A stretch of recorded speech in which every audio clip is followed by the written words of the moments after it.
राधे राधे महाराज। राधे राधे महाराज जी। महाराज जी 2-3 साल से सत्संग के माध्यम से आपसे जुड़ा हूँ। महाराज जी, मेरे गुरु महाराज और आपके दिव्य वाणी के संग के प्रभाव से मेरे इष्ट श्री विट्ठल भगवान जी के नाम स्मरण कम से कम 2-3 घंटे एक दिन में हो जाता है। महाराज जी, अभ्यास का प्रयत्न है, उठते बैठते खाते पीते नाम स्मरण करें, लेकिन दुर्भाग्यवश अभी तक श्री विट्ठल भगवान पर पूरा भरोसा नहीं मन आ नहीं कर पा जाएगा, रहा महाराज। आ जाएगा। जैसे जैसे मन निर्मल होता है वैसे वैसे भगवत भरोसा जागृत होता है, फिर अनुभूतियां होने लगती हैं तो विश्वास दृढ़ हो जाता है। जहाँ विश्वास दृढ़ हुआ सब काम बन गया।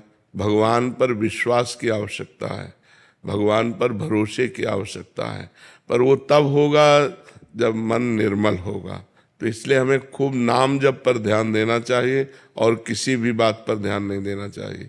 नाम जप अगर हम ध्यान पूर्वक जप रहे हैं तो सब ठीक हो जाएगा, आगे चलकर सब ठीक हो जाएगा। सोचो, जिन्होंने राम कहने की भी सामर्थ्य खो दी थी असत आचरणों से और मरा मरा कहा, वो सिद्ध ब्रह्म ऋषि हो गए। तो यदि हम राम कृष्ण हरि विट्ठल जपेंगे तो हमको क्यों नहीं भगवान पर दृढ़ विश्वास हो जाए। दृढ़ विश्वास क्या, अपना अस्तित्व ही खो जाता है, अपना अस्तित्व खो जाता है, प्रभु का ही केवल साम्राज्य रहता है। मन कृष्णमय, बुद्धि कृष्णमय, चित्त कृष्णमय। गोपीजन कहते हैं ना, कान भय प्राण में, प्राण भय कान में, ही में न जान परे। कान है कि प्राण है, प्राण श्री कृष्ण बन जाते हैं, मन श्री कृष्ण बन जाते हैं, बुद्धि श्री कृष्ण बन जाते हैं। हमको अधिक प्रयत्नशील रहकर नाम ध्यान पूर्वक जपना चाहिए। अगर हम ध्यान पूर्वक सुनते हुए, लिखते हुए, देखते हुए जपें तो बहुत जल्दी भगवान पर विश्वास हो जाएगा, क्योंकि निर्मल मन भगवान पर विश्वास करता है। मलिन मन में संशय रहता है, तो मन अनंत जन्मों से मलिनता के आचरण करता रहा है, अब वो सहज में निर्मल तो होगा नहीं। तो हम नाम पर ध्यान दें, खूब अधिक से अधिक नाम जप करें। जी। चिराग जी पानीपत से। श्री हरिवंश महाराज जी। श्री हरिवंश महाराज जी।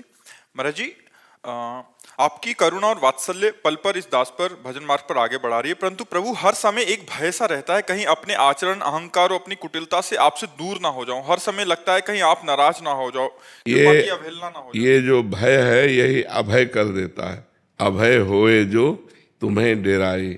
अगर ये डर बना रहे तो अच्छा। ये डर ही डरप हरिवंश हित, जिनो भ्रमय गुण सलिल पर, जिह नामन मंगल लोक त्यों, सुहरि पद भज न विलंब कर।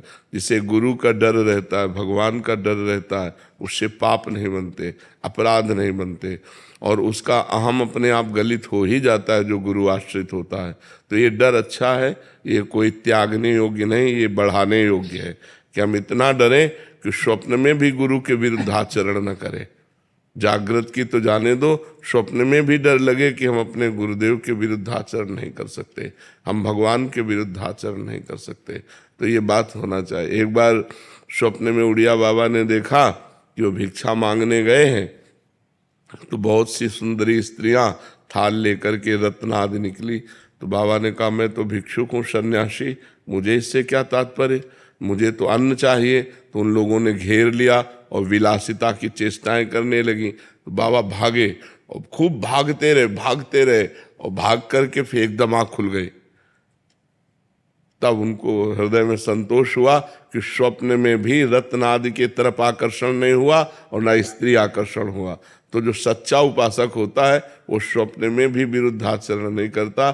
जागृत की तो बात जाने दो। तो ये भय बना रहना चाहिए। गुरु भय, भगवान का भय, धर्म का भय, ये साधक की उन्नति करता है, ये उन्नति करता है, यह उन्नति नहीं करता। ये भय त्यागने योग्य नहीं, ये भय रखने योग्य है। चारुल गंगवानी जी इंदौर से। राधा वल्लभ श्री हरिवंश महाराज जी। महाराज जी, पिछले 2.5 साल से आपको फॉलो कर रही हूँ। महाराज जी, क्या अपने गुरुदेव को प्रसन्न करने के लिए भी कोई मंत्र होते हैं? जो गुरुदेव मंत्र देते हैं उसी मंत्र का जाप करो। जितना इष्ट में प्रीति होगी उतना ही गुरुदेव प्रसन्न होंगे। जितना आप नाम जप करेंगे, मंत्र जप करेंगे, अच्छे आचरण से चलेंगे, उतने ही गुरुदेव प्रसन्न होंगे। गुरुदेव को प्रसन्न करने के लिए कोई अलग से मंत्र नहीं, जो गुरुदेव ने मंत्र दिया है उसी का जप करो। जो नाम बोले हैं उसी नाम का जप करो। जो आचरण बोले हैं वैसे आचरण करो तो गुरु प्रसन्न होंगे। आज्ञा सब न सो साहिब सेवा, आज्ञा का पालन करना ही अपने गुरुदेव की सबसे बड़ी सेवा है। जो गुरुदेव की आज्ञा का पालन करते हैं गुरुदेव उन पर प्रसन्न रहते हैं।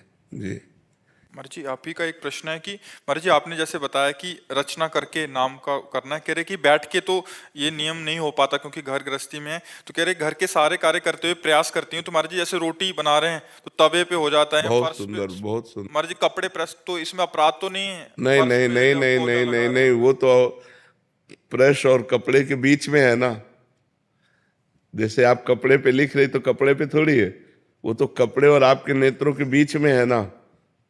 हम भावना कर रहे हैं राधा, तो यहीं से लिखना शुरू हुआ ना, तो वो यहीं रहता है। हम दिखाई भले कपड़े पर भावना करें पर वो बीच में ही रहता है।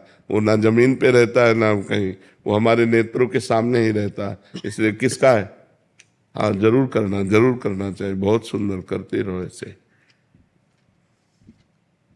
अभय प्रताप सिंह जी, नोएडा से। राधे राधे। महाराज जी राधे राधे। महाराज जी भगवत प्राप्त महापुरुषों का चरित्र पढ़ने से पता चलता है कि उनका जीवन कितना संघर्षपूर्ण रहा है। अगर हम अपना जीवन देखते हैं तो लगता है मुझे कोई भी एक गुण नहीं है उन महापुरुषों के आगे। तो ऐसा लगता है कि मतलब हम पतित हैं, नीच हैं, अधम हैं, इसके सिवा कुछ नहीं है। हाँ, यही गुण है भगवान को, यही प्रिय है। जिसके हृदय में आ गया मैं अधम हूँ, मैं पतित हूँ, मैं दीन हूँ, तो भगवान दीन बंधु हैं, पतित पावन है, अधम उदाहरण है। हमारा संबंध स्थापित हो गया। हम पतित हैं तो भगवान पतित पावन है, हम दीन हैं तो भगवान दीन बंधु है, हम अधम है तो भगवान अधम उदाहरण है। अधम उदाहरण की शरण में जाकर बस अपने जीवन को समर्पित कर दो, तो जो महापुरुषों ने संघर्ष करके प्राप्त किया है वो आप सहजता से प्राप्त कर लेंगे। करने लायक बच्चे को कार्य बताया जाता है, लेकिन छोटे बच्चे को कार्य नहीं बताया जाता। समय से माँ अपने आप उसको बाल भोग, राजभोग, खवाना पिलाना, नहलाना धुलाना सब, लेकिन जब वो तैयार हो जाता है अपने आप करने लायक, तो माता डांट जरूर देती, तेरा नहाने का समय हो गया, तूने नहाया नहीं, तेरा खाने का समय हो गया। लेकिन छोटे बच्चे को ऐसा नहीं कहती। छोटे बच्चे को गोद में लेके स्नान कराती है, वही भोजन पवार। यदि हम छोटे बनकर भगवान के शरण में चले जाएं तो जो बड़े बड़े महापुरुषों ने करके प्राप्त किया है भगवान को, वही हम छोटे बनकर भगवान को प्राप्त कर सकते हैं। यही दरबार दीन को आदर, रीति सदा चले आई। दीन बनकर भगवान दीन बंधु की शरण में हो जाओ और खूब नाम जप करो, भगवान के चरित्र सुनो, गंदी बातें त्याग कर दो, तो इसी जन्म में भगवान की कृपा हो जाएगी। डॉक्टर मयंक शराफ जी, राधा वल्लभ श्री हरिवंश महाराज। श्री हरिवंश महाराज जी। महाराज जी आपकी कृपा और आशीर्वाद से शिव जी की उपासना व आपका दिया नाम जब निरंतर करने का प्रयास कर रहा हूँ। लेकिन इसके अलावा बहुत पहले से हमारे परिवार की परंपरा के अनुसार हर वर्ष की चारों नवरात्रों में माता रानी की कृपा से घट स्थापना व 9 दिन दुर्गा सप्तशती पाठ करता हूँ।